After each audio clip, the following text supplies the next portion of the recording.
How's it going, everybody? Shadowfax coming at you today with a brand new Diablo 3 discussion. Today we're going to be talking all about necessary items and innovation in builds. So this is going to be kind of a philosophical video, so you might have to bear with me for a little bit, but I promise it'll all come full circle and it'll all make sense at the end. Now, I've been playing Diablo 3 since it came out, and as many of you know, it was a much different game. Originally, the big task at hand was to get to level 60 and beat the game on Inferno. And while this was a really fun game, you didn't really have a whole lot of in-game value after you beat the game on Inferno. So Blizzard, being the innovative minds they are, they decided to change the game and bring forth a lot of new innovations. With this, they brought along rifts, they brought along seasons, and they brought along the concept of class-specific sets.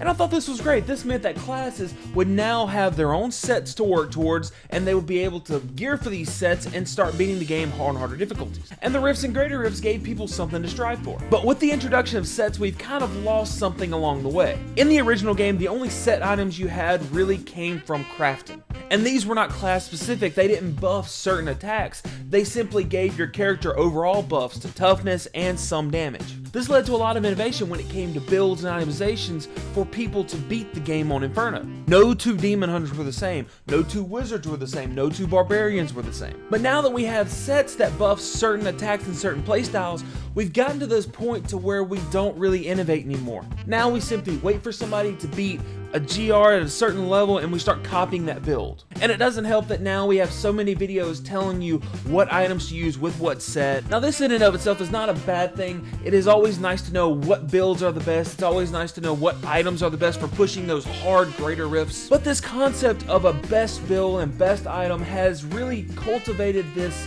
thought process of, well, if this item is the best and this build is the best, then we can't innovate.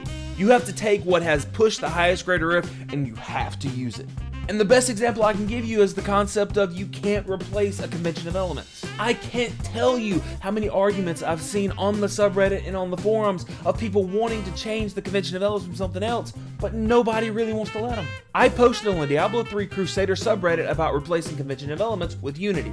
I felt like it would make the build a little more sturdy and a little less luck-based when it came to the higher GRs. And to no surprise of my own, the very first comment was somebody saying that you cannot replace convention of elements. Simply saying there's no way you can replace this item because it is just too good. And that's bullcrap. I'm of the personal belief that it is your game, you can play the game however you want to. If you want to replace an item, then go for it. At what point in the game did it become a federal offense to innovate a build? There are so many people on the forums that try to change these builds and mold them to how they want to play them, but they get crucified every time they do.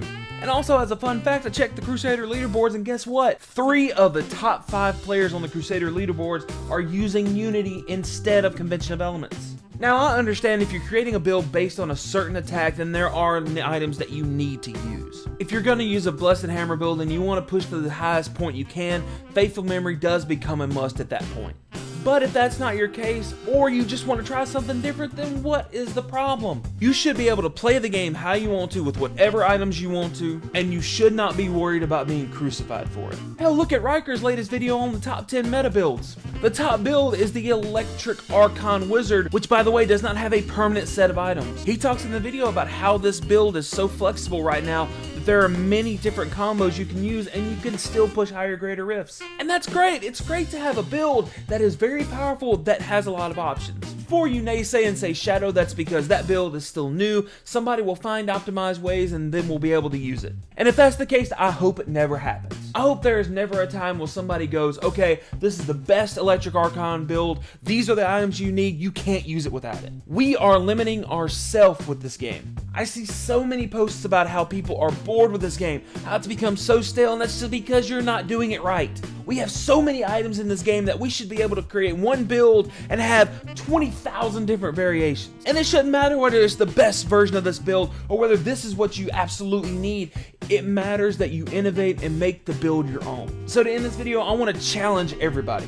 Number 1, take a build that you like, whether it be Invokers, whether it be Archon, whether it be Witch Doctor, it doesn't matter. Take that build and change 1 or 2 items in that build and try to make it work. Now granted, I'm not saying change a necessary set item to a rare yellow item, I'm not saying that. But every class has so many items with so many abilities that we're really killing ourselves by not trying to incorporate them into a build. Number 2, don't be afraid to post that build on the internet. Go to Diablo fans, go to Icy Veins, make a video about this build and don't be afraid about being crucified for it.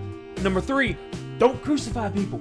If somebody brings forth this new idea, something that works for them, something they enjoy, don't put them down for it. Don't tell them that their build is crap because they're not using the convention of elements, they're not using a Unity, they're not using the endless walk set. Allow people to be creative, and this game could be so much more.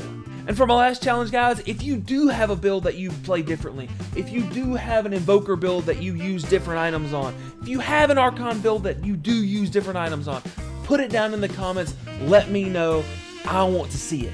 And that's it, guys. That's all I really want to talk about. This is a little more ranty than I normally do, but I feel like this point needs to be said. But with that being said, guys, I hope y'all have a great day. I hope Season 9 goes exactly how you want it to. You can catch me live from Thursday through Saturday on twitch.tv/ShadowFX. All my social media is down there in the bottom in the description box. And as always, I'm Shadow, and happy rifting.